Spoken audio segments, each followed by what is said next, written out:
Buenos días, queridos hermanos y amigos. Les saluda el pastor Martín Balta, pastor de la Misión Cristiana Poder de lo Alto, acá en Lima, Perú. Deseamos que el Señor esté bendiciendo sus vidas. Y en esta mañana vamos a continuar con la epístola del apóstol San Pablo a los Efesios. Nos encontramos en el capítulo 6. Pero primero vamos a orar, vamos a pedir al Señor que nos dirija en esta mañana, que sea Él hablando a nuestras vidas, a nuestros corazones y ministrando a cada necesidad. Así que vamos a orar. Oramos. Padre bueno, Dios Todopoderoso, en esta hora primeramente te pedimos que tú nos limpies, Señor, de toda cosa que no sea agradable a ti. Perdónanos, Señor, por cada pensamiento, cada palabra, cada cosa que no haya sido aceptable delante de tu presencia, que haya transgredido tu santidad, Señor, haya transgredido, Señor, oh Padre Santo, tu presencia en nuestras vidas. Y Padre, te pedimos que tú nos cubras con tu preciosa sangre una vez más.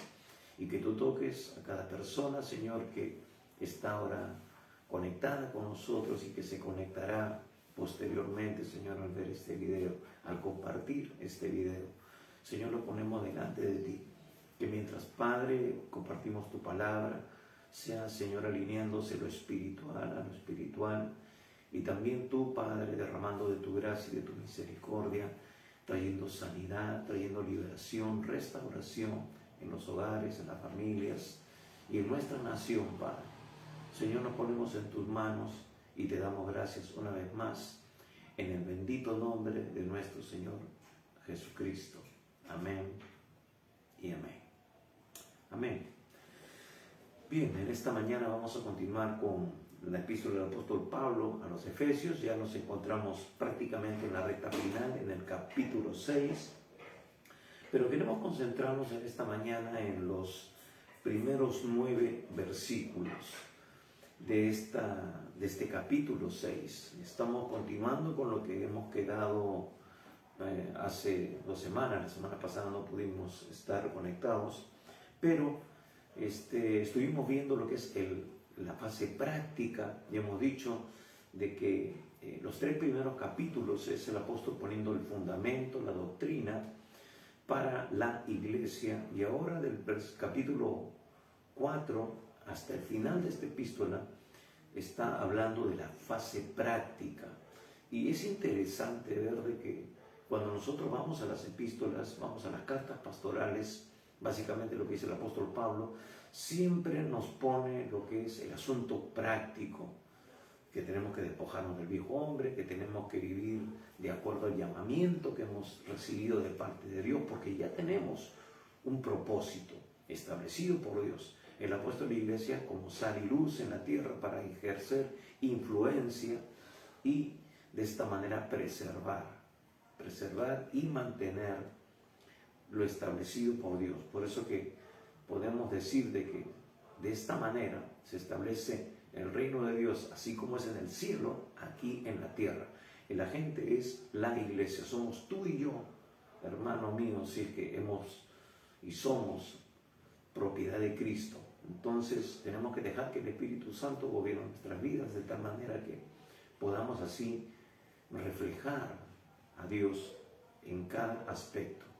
No es un aspecto secular y un aspecto religioso, eso es lo que el diablo ha querido hacer, una dicotomía, una división, sino de que la vida cristiana es precisamente eso, vida, es influencia en todos los aspectos de la vida, y de esa manera nosotros alumbramos, nosotros influenciamos en la sociedad, y Pablo no hace ninguna excepción en esta carta. Por eso es importante ver de que hemos empezado a ver las relaciones entre lo que es la familia, el esposo, la esposa. Ahora hemos visto también, vamos a ver parte de lo que es los hijos con los padres, y vamos a ver también lo que es los amos con los esclavos y los esclavos con los amos. Entonces estábamos viendo de que las semanas anteriores de que no solamente es una sumisión hacia la autoridad, sino que es una sumisión también de la autoridad hacia aquellos que son sus subordinados. ¿Por qué? Porque la autoridad máxima es Dios, Y a Él tenemos que rendirle cuentas. Al que sabe hacer lo bueno y no lo hace, es pecado, dice la Biblia, y nosotros ya tenemos que estimar a otras personas como superiores a nosotros mismos. Eso es también parte de la enseñanza paulina. Así que vamos a leer estos 9 versículos en esta mañana. Dice: hijos, obedeced en el Señor a vuestros padres, porque esto es justo. Honra a tu padre y a tu madre, que es el primer mandamiento con promesa, para que te vaya bien y seas de larga vida sobre la tierra. Y vosotros, padres, no provoquéis a ira a vuestros hijos, sino criadlos en la disciplina y amonestación del Señor. Siervos, obedeced a vuestros amos terrenales con temor y temblor, con sencillez de vuestro corazón, como a Cristo, no sirviendo al ojo, como los que quieren agradar a los hombres, sino como siervos de Cristo, de corazón, haciendo la voluntad de Dios, sirviendo de buena voluntad, como al Señor y no a los hombres, sabiendo que el bien que cada uno hiciere, ese recibirá del Señor, sea siervo o sea libre. Y vosotros, amos, haced con ellos lo mismo, dejando las amenazas, sabiendo que el Señor de ellos y vuestro está en los cielos, y que para Él no hay acepción de personas. Es interesante cómo cierra estas relaciones interpersonales el apóstol, ¿no? Diciendo ahí, ¿no? Dejando las amenazas, sabiendo que el Señor de ellos y vuestro está en los cielos, y que para Él no hay acepción de personas.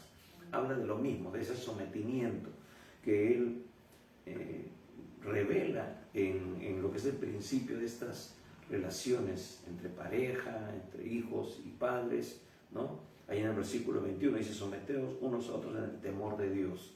Ese es el versículo clave para un sometimiento equilibrado, y luego lo cierra ya en este versículo 9 del capítulo 6, ¿no? Cuando dice: sabiendo que el Señor de ellos y vuestro está en los cielos, y que para Él no hay acepción de personas.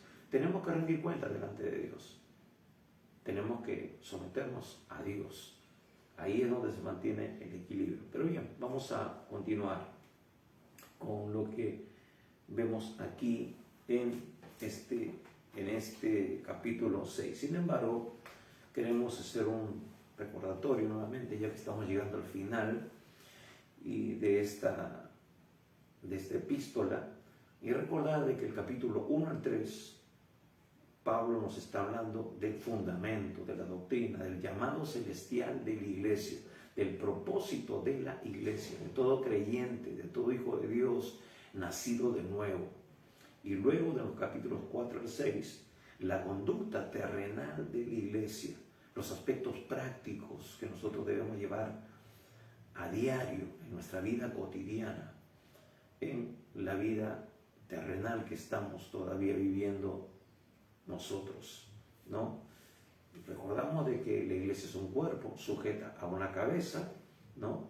Ella es la que ordena, ella es la que manda, no está viviendo independientemente. En el capítulo 2, que la iglesia es un templo donde se adora al Señor, somos templo del Espíritu Santo, Él mora en nosotros, Él debe tener el control de todas las áreas de nuestra vida. En el capítulo 3, la iglesia es un misterio, es decir, es algo que ahora Pablo ha recibido revelación de cuál es su propósito y lo está expresando en esta carta. Ahora tú y yo sabemos para qué estamos acá en la tierra, cuál es el llamado más importante que tenemos nosotros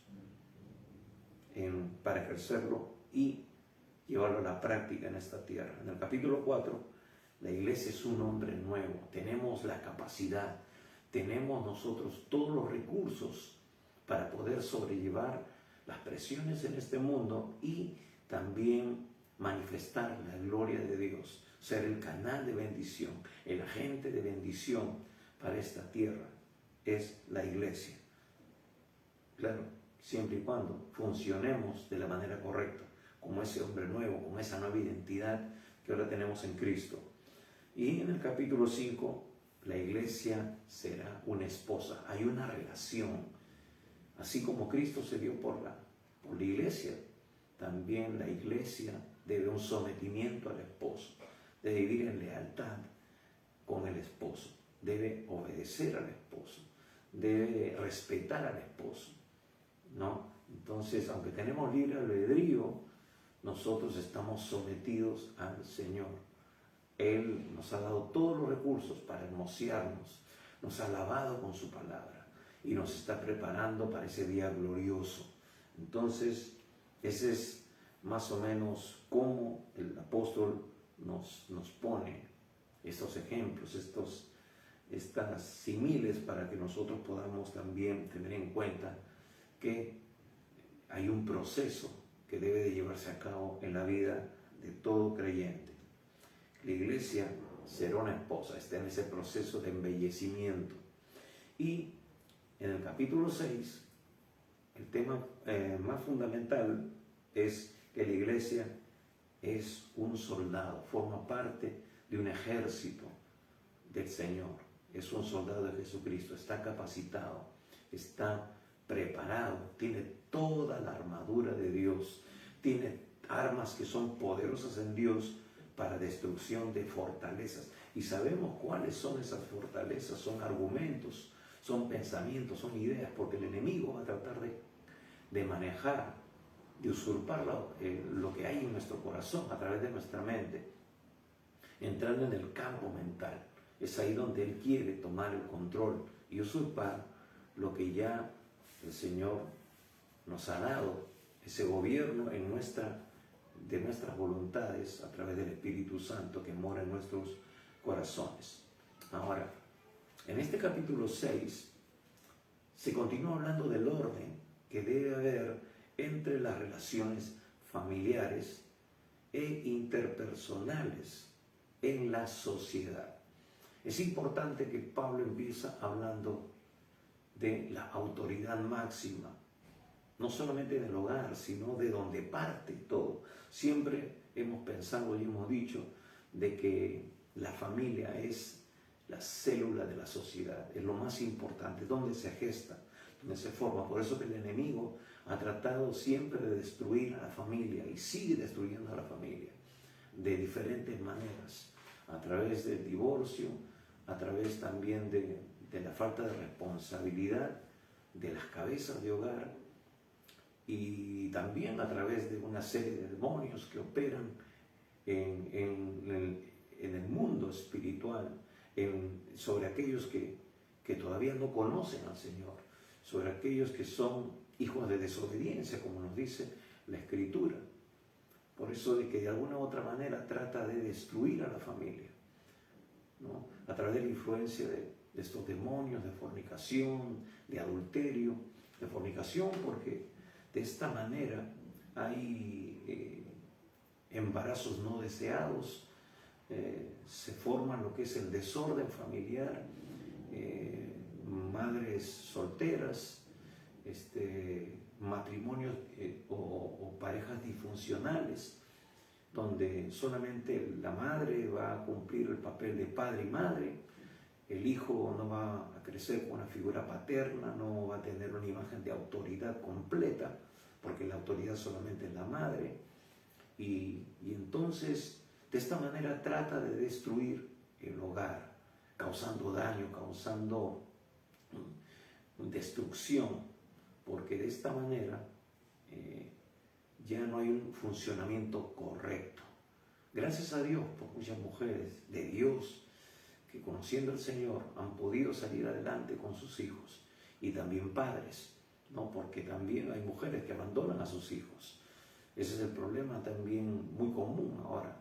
Sin embargo, estas personas han podido salir adelante trayendo un equilibrio en sus vidas debido al que el Señor vive en ellos, porque ellos ahora le han entregado sus vidas a Jesús y han guiado a sus hijos en los principios espirituales, porque Él es el creador, por decirlo así, el que instituyó el matrimonio, y Él es el que nos da los recursos también para poder nosotros ministrar, enseñar a nuestros a nuestros hijos. Y de eso justamente habla este capítulo, ¿no? Lo ideal es de que una familia esté bien constituida, con un padre, una madre, y ambos sean el modelo para sus hijos. Y ambos estén sometidos al Señor, como nos dice en esta epístola, ¿no?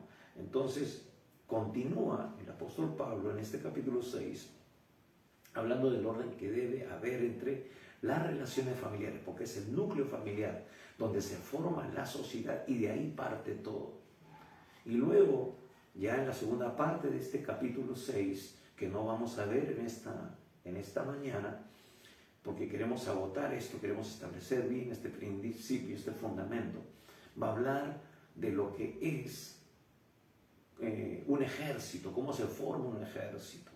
Y toma esto porque en el tiempo del apóstol Pablo, en la sociedad de ese tiempo, recordemos que estaban bajo el Imperio Romano, bajo la influencia del Imperio Romano, y el que daba la seguridad, el que traía la provisión, del cual dependían los ciudadanos, era del César, ¿no? Él era el pater familia, era el padre de familia, el que traía provisión, traía seguridad, no al hogar, sino a toda la nación.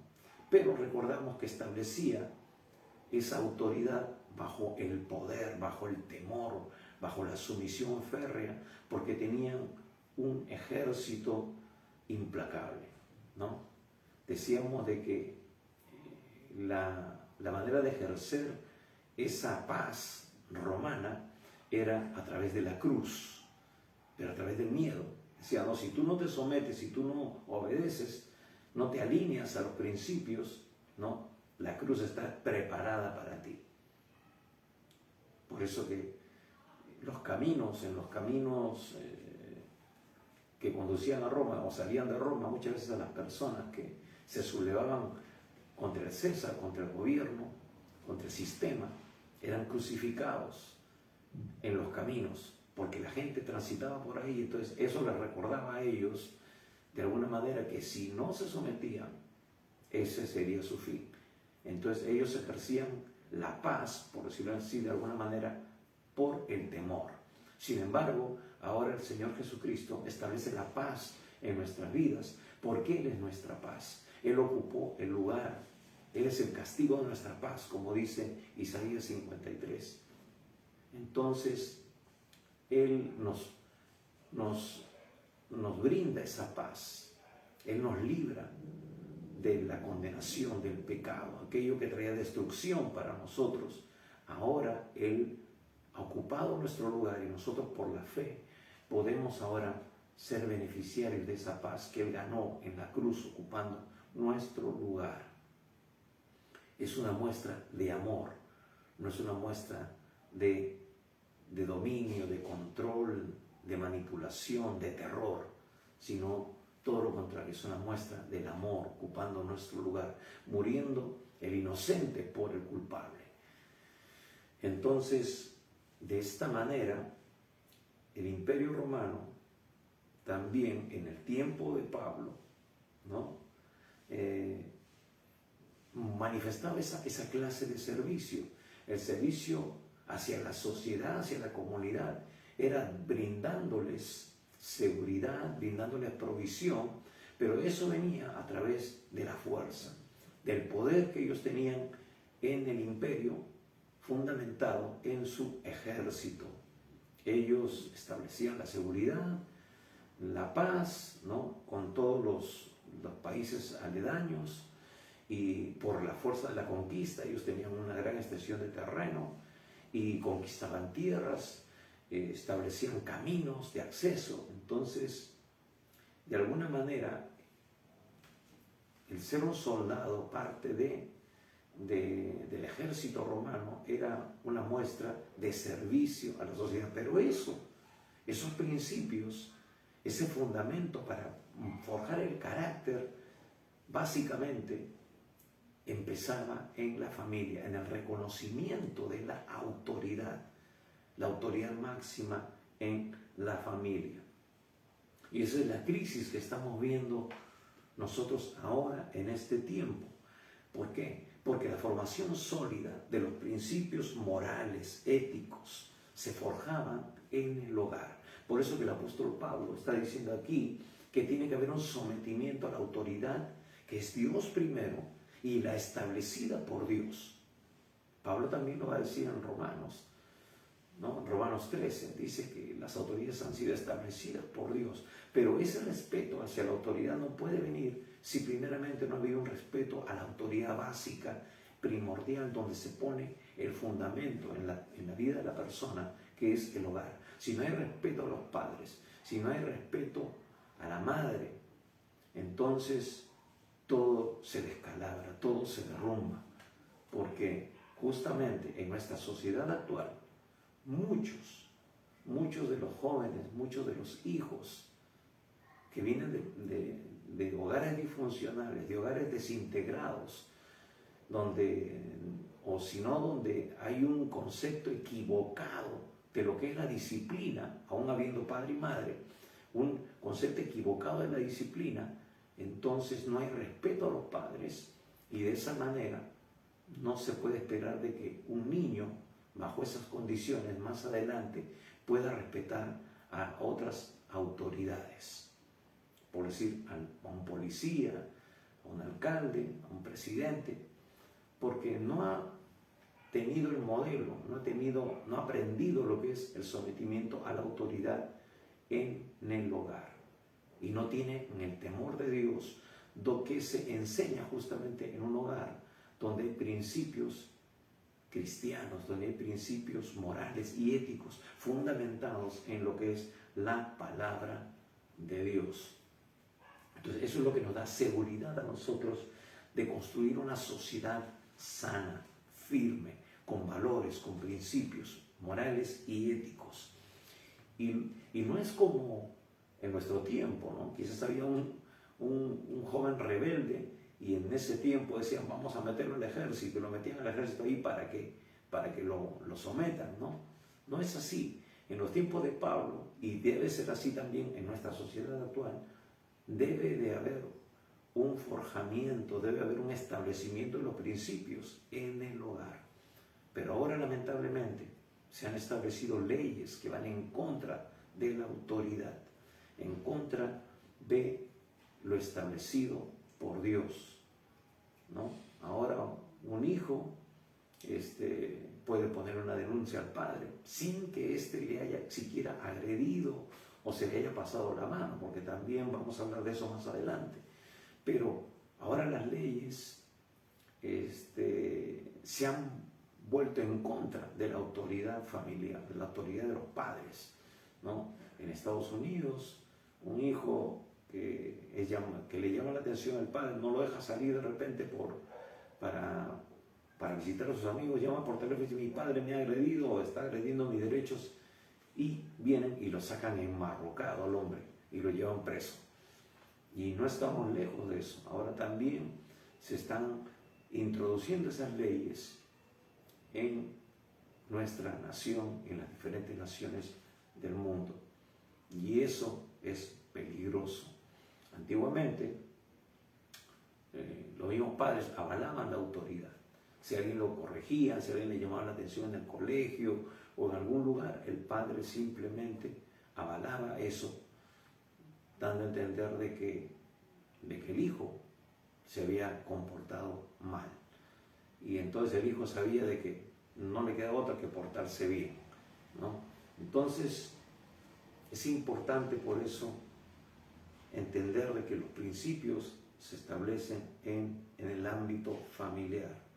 Y eso era lo que aseguraba de que fuera también un buen ciudadano, un buen servidor, se convierta en un buen soldado, en un buen ciudadano, en un buen profesional, ¿no? Hasta en un buen esclavo. Más adelante vamos a ver eso también, ¿no? Entonces, en la actualidad no se acepta, no se respeta la autoridad de los padres. Y esos hijos luego, al no respetar ningún tipo de autoridad, hace de que se vaya rompiendo en todo ámbito el sistema de autoridad, el sistema de obediencia a las autoridades, lo que trae un total descalabro en la sociedad. Por eso el enemigo está intentando destruir la familia, destruir el hogar. Ahora, cuando los hijos deshonran a los padres, viene lo que es un juicio también sobre ellos. Por eso este mandamiento, como nos va a decir aquí justamente, aquí en el capítulo 6, dice: hijos, obedeced al Señor a vuestros padres, porque esto es justo. Primeramente dice, hijos, obedeced. No es algo optativo, es algo establecido por Dios, porque está establecido en su palabra, en la norma máxima. Dice, obedeced en el Señor. Ahora es importante que también está poniendo aquí un lineamiento. ¿Cuál es? En el Señor. Sí, los hijos deben obedecer a los padres, siempre y cuando todo esté en orden, siempre y cuando todo esté dentro de los principios establecidos por Dios. Aunque el padre no sea creyente, puede ejercer la autoridad sobre sus hijos. El hijo se tiene que someter, tiene que obedecer, pero también cumplir con la obediencia a sus padres, pero dentro de lo establecido por Dios, ¿no? Porque más adelante va a decir de que también no se les provoque, y si en eso hay una provocación a quebrantar los principios de Dios, porque muchos jóvenes pueden ser creyentes y sus padres no, y entonces lo que quieren es prohibirle que vaya a la iglesia, porque el enemigo los utiliza para hacer de tropiezo para sus vidas. Entonces el hijo necesita someterse en todo lo que es agradable a Dios, pero luego si le quieren incitar a hacer cosas que no son dentro del propósito de Dios, él tiene todo el derecho de mantenerse al margen. Entonces, por eso dice, obedeced en el Señor a vuestros padres. Mientras todos sean del Señor, excelente, porque esto es justo, esto es agradable a Dios. Dios es un Dios de justicia y hace las cosas en orden. Dice, honra a tu padre y a tu madre, que es el primer mandamiento con promesa. No sé si habrá otro, no hay otro mandamiento. Lo que está diciendo Pablo es que hay muchos mandamientos, sí, que van a traer bendición a nuestra vida, que va a traer incremento a nuestra vida, que va a traer un fluir de las bendiciones de Dios. Pero dice que aparte de esas bendiciones hay promesa, una promesa especial en el cumplimiento de este mandamiento. Dice que para que te vaya bien y seas de larga vida sobre la tierra. Cuando un hijo obedece en estas cosas, entonces se cumple lo que dice el Salmo, que nuestra generación será poderosa sobre la tierra. Viene el respaldo de Dios sobre ellos para lograr cosas grandes, para que no haya ningún tipo de limitación en las cosas que ellos emprendan. ¿Por qué? Porque están primeramente honrando a Dios con su obediencia y segundo, honrando a sus padres, que son también la autoridad establecida por Dios y que son, si se puede decir, lo más cercano en autoridad, humanamente hablando, a lo que es Dios. Entonces, por eso es importante esa obediencia, ese sometimiento. ¿Ok? Y vosotros padres, no provoquéis a ira a vuestros hijos. Bueno, esto vamos a verlo luego, pero sin embargo es una promesa. Es una promesa. Es el mandamiento único, se puede decir, con promesa. Y los que no cumplieron con este mandamiento fueron destruidos. Tenemos dos ejemplos. Por ejemplo, uno de ellos fue Sansón. Sansón no obedeció a sus padres, quebrantó a sus padres. Él era nazareo, separado desde el vientre de su madre para un propósito divino. Y sus padres, aunque no tuvieron mucha muñeca con él, trataron de siempre de influenciar en él, pero cuando Sansón le daba su rabieta, siendo un muchacho ya grande, y imponía su voluntad, ellos simplemente se sometían a la voluntad de Sansón. Es decir, no supieron ejercer la verdadera disciplina sobre Sansón. Y Sansón los deshonró. ¿Y cómo terminó Sansón? Sabemos la historia, y si no, pues puede leer el libro de Jueces.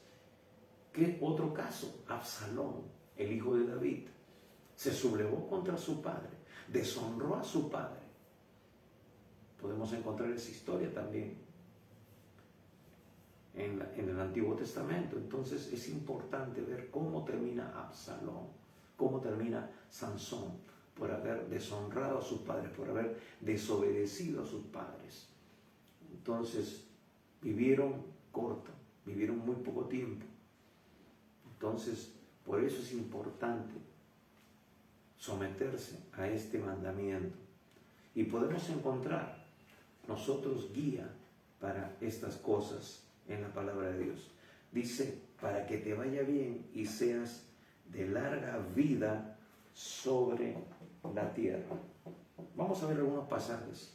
Por ejemplo, nosotros encontramos instrucción para guiar a nuestros hijos en el libro de Proverbios. Proverbios capítulo 13. Proverbios capítulo 13, versículo 24 dice lo siguiente: el que detiene el castigo a su hijo aborrece, mas el que lo ama desde temprano lo corrige. Dice, el que detiene el castigo a su hijo aborrece. El castigo es terapéutico, ¿no? A veces encontramos en las redes sociales algunos memes, ¿no?, donde sale una zapatilla, el cordón de la plancha, la cuchara de pan, dice, ¿no? Yo no necesito psicólogo, esto fue lo que utilizó mi mamá para corregirme, ¿no? Sin embargo, ¿qué es la psicología moderna? Que dice, no le grites a tu hijo, no le llames la atención, no le jales la patilla ni la oreja, no lo agredas. Sin embargo, eso no es lo que nos dice la Escritura. La Escritura dice que debemos de castigar. Claro, no destruirlo, pero castigarlo de una manera preventiva. Es una medicina terapéutica preventiva, por decirlo así. Porque la misma palabra de Dios nos lo dice. El que detiene el castigo a su hijo, aborrece. El que detiene el castigo a su hijo, aborrece. Mas el que lo ama desde temprano lo corrige. Por eso tenemos que corregirnos y decirle, después de corregirlo, yo te corrijo porque te amo, porque quiero que seas una persona de bien, y además porque te has portado mal. Tienes que reconocer que te has portado mal, que no has hecho lo que no debías hacer. Entonces, por eso, porque hay padres de que no tienen criterio para corregir a sus hijos. Le dicen, te voy a castigar. Y el chico siguió portándose mal. Te voy a castigar, y no lo castigan. Y después, cuando hace una cosa menor, le dan duro. Entonces el hijo se confunde, porque dice, bueno, cuando hago algo malo, me dice que me va a castigar y no me castiga. Y es malo, vuelvo a hacer y me dice que me va a castigar y me castiga. Y después, por esta cosa que hice, que no fue a comprar el pan, me da duro, me da de alma. Entonces, no, tenemos que cumplir lo que prometimos. Te voy a castigar, lo corrige. Ahora, hay maneras de corregir, indudablemente, prohibiéndole de algunas cosas, pero hay veces en que es necesario también ejercer algún tipo de castigo físico. Entonces, pero todo de manera equilibrada. Proverbios 19, 18. Vamos a ver, de repente hay algunas personas que necesitan. Ahora, esto tiene su tiempo, por eso dice desde temprano. Ya un hijo manganzón de 20, 25 años no vamos a ir pues con la correíta, ¿no? ¿Entienden? Ni tampoco a contarle, a ver, te voy a contar hasta 5, 1, 2, 3. Eso ya no funciona con un niño que tiene 12 años, ni nada. Está bien para uno que tiene 1 año, 2 años. Y después cuando llegas a 5, y si no hizo, ¡pac!, le aplicas. No, de una manera, hemos dicho, no con saña, no destruyéndolo, porque eso nos va a decir también la palabra 19, 18. Proverbios 19, 18 dice lo siguiente: castiga a tu hijo en tanto que hay esperanza, mas no se apresure tu alma para destruirlo. Ahí está el equilibrio, perdón. Castiga a tu hijo en tanto que hay esperanza, mas no se apresure tu alma para destruirlo. Es importante no hacerlo en momentos cuando uno está con ira, cuando ya se ha acumulado mucha ira, o también porque venimos cargados por mucha presión, de repente el trabajo o asuntos familiares que se han ido sobrecargando. Entonces el hijo es el que se convierte en el pararrayos de toda nuestra ira. Entonces por eso es importante mantener un equilibrio. Proverbios 22:15. Proverbios, qué importante es meditar en este libro, ¿no? Que el hombre más sabio de toda la tierra lo escribió, Salomón. Dice: la necedad está ligada en el corazón del muchacho, mas la vara de la corrección la alejará de él. Una de las características de un joven, ¿no?, de un muchacho, de un adolescente, de un niño, es la necedad. Dice, la necedad está ligada en el corazón del muchacho, en su voluntad, ¿no? No entiende, no quiere entender, piensa que tiene la razón, piensa de que están todos contra él, cuando no es un asunto personal, es un asunto hacia la actitud que él tiene cuando uno le manda a hacer las cosas o cuando uno le ordena alguna cosa. Mas la vara de la corrección se alejará de él. Proverbios 23, versículos 13 y 14, dice lo siguiente: no rehuses corregir al muchacho, porque si lo castigas con vara, no morirá. No dice con la mano, sino con vara. Lo castigarás con vara, nuevamente, y liberarás su alma del Seol. Liberarás su alma del Seol. Es decir, si lo corregimos a tiempo, esa persona va a poder vivir correctamente, va a saber reconocer la autoridad, se va a liberar de problemas futuros y lo vas a liberar inclusive de ir al infierno. Es importante eso, porque tú estás aplicando los principios establecidos en la palabra de Dios. Y lo que tú aplicas en línea con la palabra de Dios va a traer fruto también en el aspecto espiritual, en el aspecto moral, en el aspecto natural. Y finalmente, Proverbios 29, versículos 15 y 17. Proverbios 29, versículo 15 y versículo 17. Dice: la vara y la corrección dan sabiduría. ¿Quién diría eso? ¿No? Mas el muchacho consentido avergonzará a su madre. Y versículo 17: corrige a tu hijo y te dará descanso y dará alegría a tu alma. Te dará descanso, ¿por qué? Porque sabe que lo has formado correctamente. Sabe de que ese muchacho no será capaz de hacer tal o cual cosa indebida.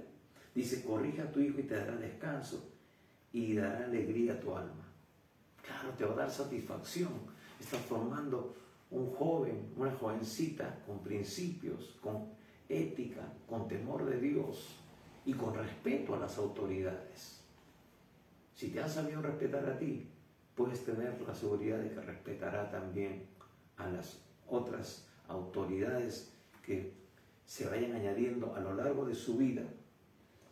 Entonces, es importante entender estos principios espirituales.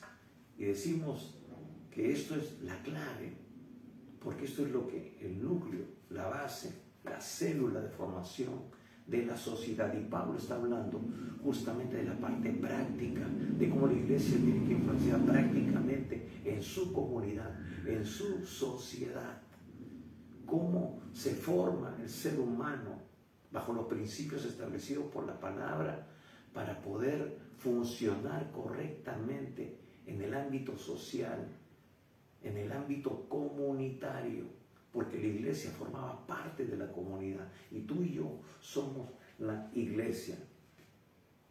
Y luego dice también, para mantener el equilibrio viene el sometimiento de la autoridad hacia el subordinado y el subordinado hacia la autoridad, y ambos hacia Dios mismo, que es la autoridad máxima. Dice, y vosotros padres, no provoquéis a ira a vuestros hijos, sino criadlos en la disciplina y amonestación del Señor. Y hemos visto en Proverbios cuál es la disciplina y la amonestación del Señor. El Señor nos corrige con su palabra. El Señor nos habla en su palabra. El Señor no nos castiga, no es un viejito con un palo desde arriba, en el sentido de que manda juicio inmediatamente. Lo que manda primeramente el Señor es su palabra. Por eso es importante conocer la palabra, ser instruidos en la palabra, formar a nuestros hijos en el conocimiento de la palabra de Dios. Porque al conocer la palabra de Dios, vamos a entender de que hay una ley inexorable, tanto en el plano natural como en el plano espiritual, que es la ley de la siembra y la cosecha.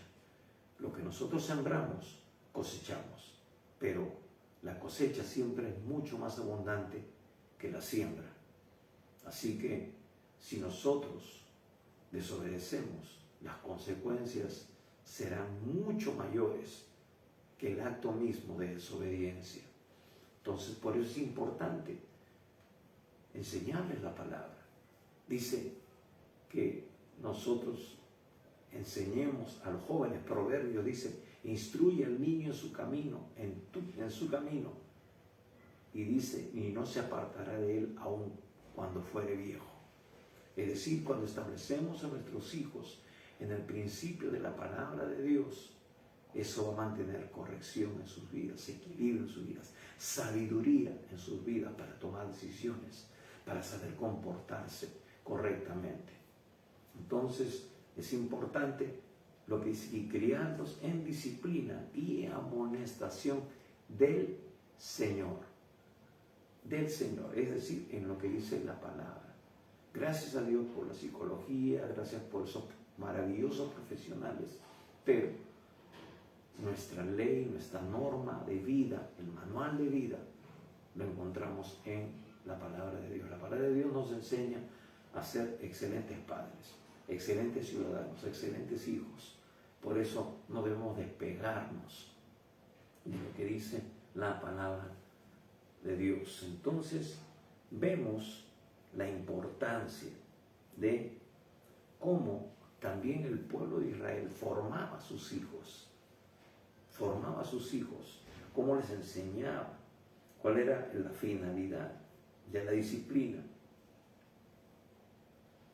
Entonces vemos muchos ejemplos en Deuteronomio capítulo 11, en Proverbios 6, del 20 al 23, cómo se formaba a sus hijos. Y finalmente Proverbios 6, 20 y 23 20 al 23, para ver cómo los padres formaban, el pueblo judío formaba a sus hijos en lo que respecta a la disciplina del Señor. Proverbios 6, del 20 al 23, dice, guarda, hijo mío, el mandamiento de tu padre, y no dejes la enseñanza de tu madre. Átalos siempre en tu corazón, enlázalos en tu cuello. Te guiarán cuando andes, cuando duermas te guardarán, hablarán contigo cuando despiertes. Porque el mandamiento es lámpara y la enseñanza es luz, y camino de vida las reprensiones que te instruyen.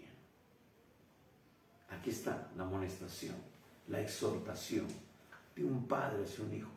pórtate bien, no hagas eso. No simplemente el agarrar y darle, sino aconsejar, hablar, ministrar con la palabra. Mostrarles que no es nuestra intención destruirlos, acabarlos, hacerlos polvo. No es algo personal, es algo contra las actitudes y el comportamiento que ellos tienen muchas veces.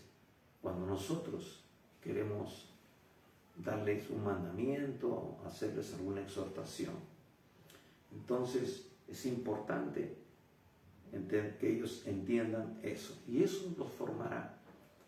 Eso hará que ellos tengan un fundamento excelente para ser buenos padres, buenos hijos y buenos ciudadanos. Versículo 5 dice: siervos, obedeced a vuestros amos terrenales con temor y temblor, con sencillez de vuestro corazón como a Cristo. Ahora empieza a hablar con algo que era real también en la sociedad de ese tiempo: la esclavitud. Los amos y los siervos era parte de la sociedad, pero ambos también tienen que someterse al Señor. Aquí está la clave: el sometimiento a Dios, a ese ser superior. Esa era la manera de cambiar de alguna manera este problema, esta situación social, esta explotación del hombre por el hombre.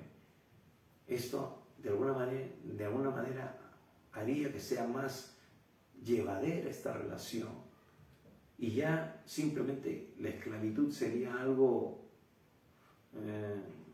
nominativo, pero no práctico.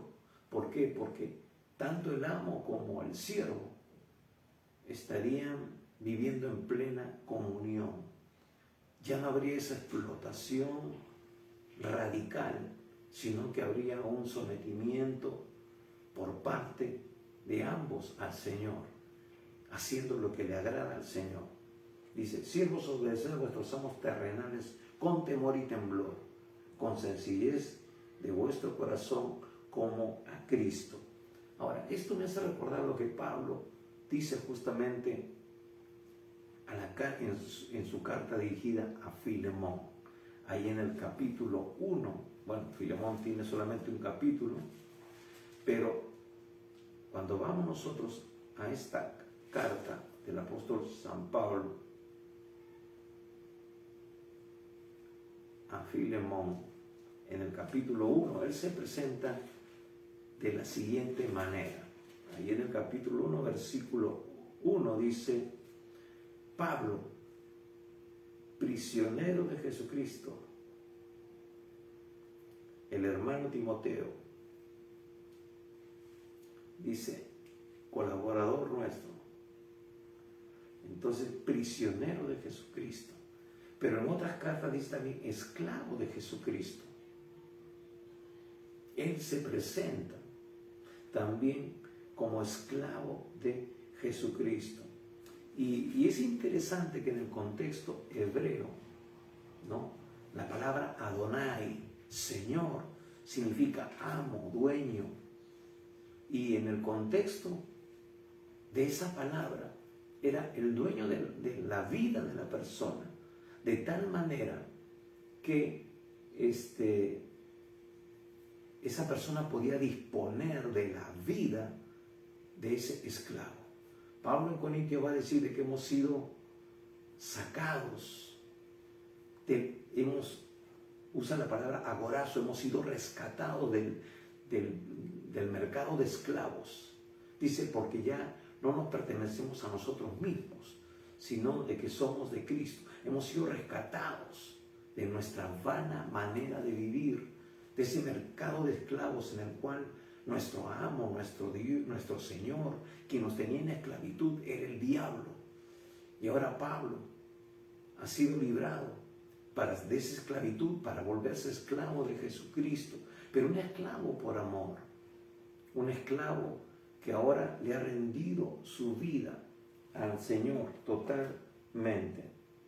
Entonces, Él se está presentando, es prisionero, Él es esclavo de Jesucristo. Entonces, es importante ver de que él mismo se pone como ejemplo y luego aboga, estableciendo este mismo principio, aboga por Onésimo, que fue engendrado en sus prisiones, que era esclavo de Filemón, que había huido de su amo, cometiendo una falta grave, porque Filemón, como amo, tenía toda la autoridad para mandarlo ejecutar a Onésimo. Pero sin embargo, Pablo luego va a decir ahí, en el versículo 13, en adelante dice: yo quisiera retenerle conmigo para que en lugar tuyo me sirviese en mis prisiones por el Evangelio. Pero nada quise hacer sin tu consentimiento, para que tu favor no fuese como de necesidad, sino voluntario. Porque quizá para esto se apartó de ti por algún tiempo, para que le recibieses para siempre. No ya como esclavo, sino como más que esclavo, como hermano amado, mayormente para mí, pero cuanto más para ti, tanto en la carne como en el Señor. Así que, si me tienes por compañero, recíbele como a mí mismo. Y si en algo te dañó o te debe, ponlo a mi cuenta. Yo, Pablo, lo escribo de mi mano, yo lo pagaré, por no decirte que aún tú mismo te me debes también. Entonces, Pablo está abogando por Onésimo. Sí, él cometió una falta grave, si te debe algo, dice, yo lo pagaré. Pero ahora él ha nacido de nuevo, ha sido transformado. Ahora ya no va a volver a cometer esa falta grave que cometió contigo y que puede costarle la vida. Ahora él ha entendido y está dispuesto a volver a esa misma condición de esclavitud, pero justamente apelando a lo que él ya está enseñando en esta carta a los Efesios. Él está apelando a ese sometimiento a la autoridad de Dios. No se le podía exigir a Onésimo porque estaba en tinieblas, pero ahora ha tenido su encuentro con Dios, su vida está siendo transformada. Ha entendido primeramente que ha cometido una falta y que él tiene que ser, como dice aquí, obediente, obedecer con temor y temblor, con sencillez de corazón como a Cristo. Y dice, no sirviendo al ojo como los que quieren agradar a los hombres, sino como siervos de Cristo, de corazón, haciendo la voluntad de Dios. Haciendo la voluntad de Dios. Entonces, vemos de que Pablo está justamente apelando a esa vida transformada, tanto de Onésimo como de Filemón, para que esta relación sea restaurada. Y justamente decíamos, ¿no?, en Romanos 1:1 dice Pablo, siervo de Jesucristo, llamado a ser apóstol, apartado para el Evangelio de Dios. Pablo, siervo de Jesucristo.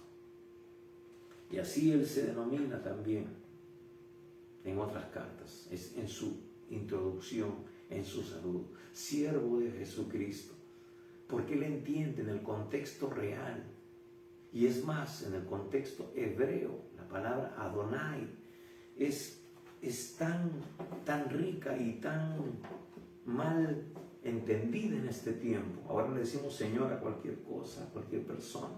Sin embargo, estaba viendo que Adonai estaba ligada a la palabra Shaddai, otro nombre establecido por Dios.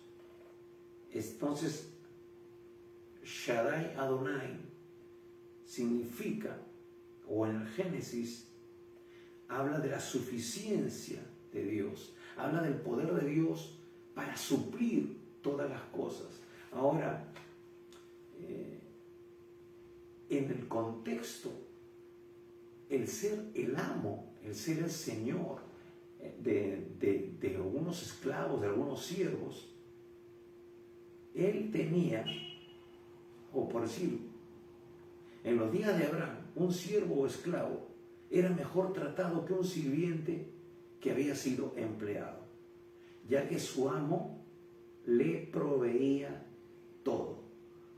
Esta era la responsabilidad del amo, proteger y cuidar a su esclavo de acuerdo a sus necesidades. El amo también proveía dirección en su vida diaria. Los esclavos de los hebreos eran considerados miembros de la casa y por lo tanto tenían el derecho a participar de la Pascua después de haber sido circuncidados. Aún a esclavos gentiles se les daba el rito de la circuncisión para estar bajo la bendición del pacto de Abraham. Imagínense, Abraham no tenía hijo, pero tenía a su siervo Eliezer.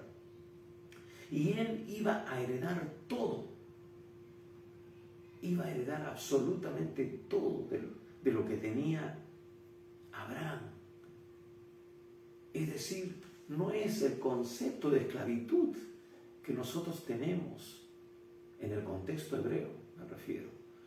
No era ese concepto tergiversado de explotación y de tiranía sobre un siervo, sino todo lo contrario, de estimación, de cuidado. Claro, indudablemente ese siervo también tenía que ser sumiso, tenía que ser honesto, tenía que ser leal, y entonces, de alguna u otra manera, el amo le proveía todo lo necesario, como hemos leído aquí. No era maltratado, y su amo le proveía todo. El amo lo protegía, lo cuidaba, le daba de acuerdo a sus necesidades. También le proveía dirección en su vida diaria. Es decir, era una protección integral, total. Y eso es lo que el Señor hace también con nosotros cuando venimos a Cristo Jesús. Entonces Pablo está diciéndole a Filemón y le está recordando a Onésimo de que cuando nosotros nos sometemos a Dios, ese es el contexto correcto en el cual nosotros tenemos que conducirnos de lealtad, de honestidad, de fidelidad, porque eso traerá de que ese amo cumplirá esa función de ser como un padre, más que un amo, sobre la persona a la cual él tiene como esclavo, es decir, lo protegerá, lo sustentará, lo cuidará, le dará ahora consejo, también lo disciplinará, pero de la manera correcta. Entonces, les muestra cuál debe ser la actitud. Dice, no sirviendo al ojo como los que quieren agradar a los hombres, sino como siervos de Cristo, de corazón, haciendo la voluntad de Dios. Ambos tenían que ser instruidos en la palabra, en el propósito de Dios, hacer lo que le agrada a Dios, sirviendo de buena voluntad como al Señor y no a los hombres. Miren, cuando servimos como al Señor, vamos a ser agradables delante de los hombres. No vamos a necesitar nosotros adular a nadie, pasarle la franela a alguien para que nos tengan en estima. Nuestro trabajo dará testimonio, nuestra evidencia, nuestro testimonio personal de cómo hacemos las cosas será nuestro respaldo, será lo que avala nuestro comportamiento, nuestra ética, nuestra manera de ser, nuestra manera de conducirnos. Dice, sabiendo que el bien que cada uno hiciere, ese recibirá el Señor, sea siervo o sea libre. La actitud, cómo hacemos las cosas, cómo nos conducimos, si lo hacemos con excelencia, como para el Señor, eso también hará que haya gratitud y también temor de Dios, porque dice, ¿cómo voy a castigar? ¿Cómo voy a tratar mal a este siervo si hace las cosas muy bien? Pero claro, el siervo hace las cosas bien porque le está haciendo como para el Señor. Lo está haciendo para aquel que es el amo por excelencia de todos nosotros. Y vosotros, amos, haced con ellos lo mismo.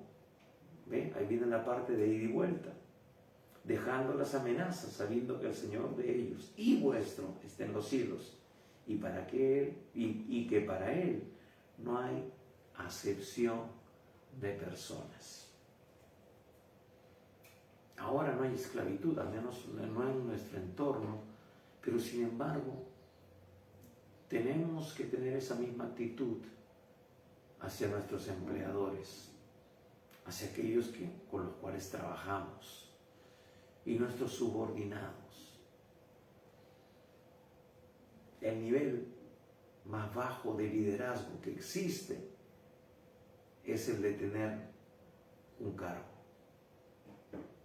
El nivel más alto de liderazgo es el que ejerce influencia, es el que toma la posta, el que es el ejemplo, el que si a una persona no sabe, se pone, como se dice criollamente, el mameluco y le dice, así se hacen las cosas.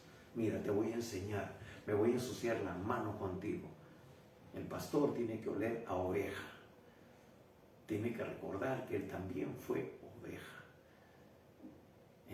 El amo, el empleador, tiene que también ser ejemplo. Tiene que bajarse al llano y enseñar. Le enseña cómo hacer. Luego le dice, a ver, hazlo tú, y lo supervisa. Y luego lo hacen juntos. Perfecciona de repente algunas cosas que no hizo bien. Luego lo deja hacer, lo supervisa y le dice, perfecto, ya sabes cómo hacerlo. Ahora tú continúa. Y eso anima. Le dice, wow, el jefe vino mismo a enseñarme. Y luego esa persona va a ir ascendiendo de impuestos, si hay línea de carrera en ese trabajo. Y nunca se le olvidará de que el dueño de la empresa, su jefe, el gerente, se arremangó las mangas, se ensució las manos para enseñarle. Eso va a ser algo que siempre va a quedar en su mente y en su corazón. Es algo importante. Y eso fue lo que hizo el Señor Jesucristo por nosotros. Él dejó su gloria por ti y por mí. Él dejó su reino sin que tuviera por qué hacerlo. Lo hizo por amor. Lo hizo por ti y por mí. Y dice Filipenses, dejando su condición de Dios como cosa a la cual no se aferró, sino que se humilló a lo sumo, hasta lo sumo, tomando forma de siervo semejante a los hombres, y estando en la condición de hombre, fue hasta la muerte y muerte de cruz. Hemos dicho que la muerte en la cruz era lo más cruento, lo más terrible, lo más doloroso. Podía estar en la cruz horas de horas colgado. Era la muerte lenta, no era muerte súbita, sino muerte lenta, y era terrible. Y eso el Señor lo sufrió, lo experimentó por amor, por ti, por mí y por la humanidad entera.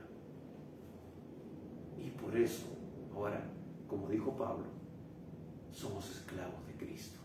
Él nos compró del mercado de esclavos, en el cual el amo nuestro era el diablo por causa del pecado.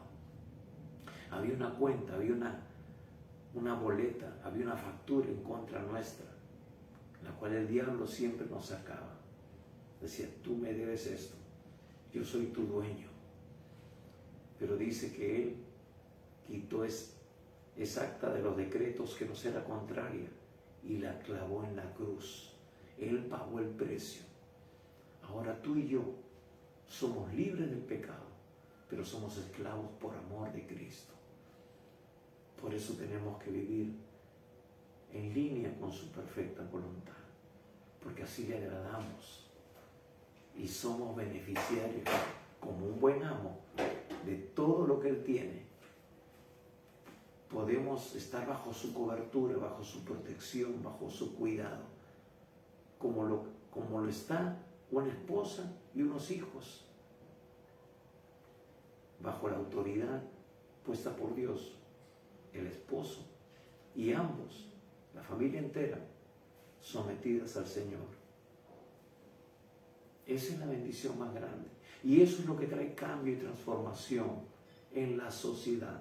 Tenemos que volver a las sendas antiguas, pero es imposible hacerlo en nuestra propia fuerza, con nuestra naturaleza caída. Solamente si Cristo transforma nuestras vidas y nuestros corazones, seremos capaces de volver a ese estado inicial, así como Dios lo estableció al principio, en orden, en santidad. Y la familia y la sociedad entera podrá ser transformada. Pero todo empieza en el corazón del hombre. Si tú no tienes a Jesús en tu vida, en tu corazón, hoy es el momento. La Biblia dice que hoy es el día aceptable. Hoy es el día de salvación. Hoy es el día donde tu familia, tu hogar y nuestra sociedad, tu matrimonio, pueden ser totalmente restaurados. Pero tienes que dar el paso inicial de abrirle tu corazón a Él. ¿Quieres hacerlo? Cierra tus ojos por un instante. Para Dios no hay nada imposible. Él es el Dios todopoderoso. Él quiere traer restauración a tu familia, a tu hogar. Quizás tú has perdido tu familia, has perdido tu matrimonio, pues Él es el único que puede rehacerlo, restaurarlo. Pero Él quiere empezar por ti. Cierra tus ojos un instante y vamos a orar. Padre bueno, Dios Todopoderoso, te damos gracias en esta hora por tu palabra. Gracias, Señor, por la vida de cada persona que en esta hora está escuchando esta transmisión. Padre, te pedimos tu bendición sobre sus vidas, sobre sus hogares, sobre sus familias, sobre su descendencia, Señor. Padre, extiende tu mano, trayendo restauración, trayendo sanidad en las relaciones interpersonales, Señor. ¿Cuántos padres abandonaron a sus hijos? ¿Cuántas madres abandonaron a sus hijos? ¿Cuántos hijos han deshonrado a sus padres? Han perdido el respeto, Señor. Oh Padre, tú quieres traer restauración a la familia, a la sociedad, a nuestra nación, al mundo entero, Señor. Pero solo eso es posible si Cristo transforma nuestras vidas. Señor, toca cada hogar, toca cada familia, toca cada individuo que estén viendo, escuchando esta transmisión. Padre, extiende tu mano, Señor.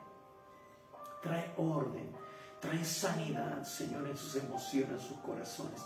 Padre, ¿cuántos hijos están dañados por el maltrato de sus padres?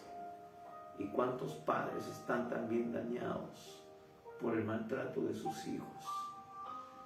Dios mío, trae sanidad, trae restauración. Para ti no hay nada imposible. Deja que Cristo entre en tu vida para que Él empiece a hacer esa obra. Él dice que Él, la obra que ha empezado y que va a empezar en ti, Él la irá transformando hasta el día de Jesucristo. Entrégale tu vida al Señor en esta mañana. Dile: Señor Jesús, reconozco que soy pecador, reconozco que he fallado, reconozco que he estado viviendo fuera de tu palabra, fuera de tu propósito. He estado viviendo conforme a mi propia voluntad, estableciendo mis propios principios. Pero Señor, en esta hora me doy cuenta que he fallado, que he errado el blanco, que he pecado y he destruido mi hogar, mi familia. Pero ahora, Señor, yo te pido que tú transformes mi vida. Señor, yo reconozco que soy pecador. Reconozco que tú moriste en la cruz del Calvario ocupando mi lugar y derramaste tu sangre para limpiarme de todo pecado y de toda maldad. Señor Jesús, en esta mañana yo te recibo como mi Señor y Salvador. Señor, restaura mi hogar, restaura mi familia. Señor Jesús, hoy yo me entrego a ti. Si tú hiciste esta oración de todo corazón, la palabra de Dios dice que tu nombre ha sido inscrito en el libro de la vida del Cordero. Que ya no vendrás a condenación, sino has pasado de muerte a vida. Que el Espíritu Santo de Dios viene a morar en ti y va a transformar tu vida. Que es necesario que tú conozcas ahora el propósito de Dios para tu vida, que es lo que está escrito en su palabra. Es necesario que tú conozcas de Dios para que puedas conocer su propósito, su plan, tu herencia. Así que te invitamos a que te comuniques con nosotros para darte los recursos. Queremos ayudarte a que tengas una vida espiritual saludable, que crezcas de la mano del Señor. Eso es lo más importante. Y que compartas también este video con otras personas, para que ellos también tengan la oportunidad de conocer de Dios. Eso es lo único que te pedimos.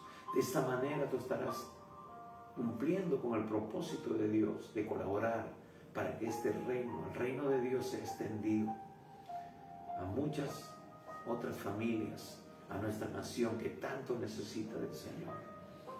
Así que te bendecimos, damos gracias a Dios por tu vida y te recordamos de que estamos los días miércoles a las 7 de la noche teniendo nuestro tiempo de oración. Puedes conectarte también con nosotros y participar de este tiempo, hacernos llegar tus peticiones de oración los días miércoles a las 7 y los domingos como hoy a las 11 estamos teniendo el mensaje de la palabra de Dios. Gracias por tu tiempo, por tu atención y recuerda, el Señor viene pronto. Es importante, es importantísimo que estés preparado. Que el Señor te bendiga y nos estamos viendo.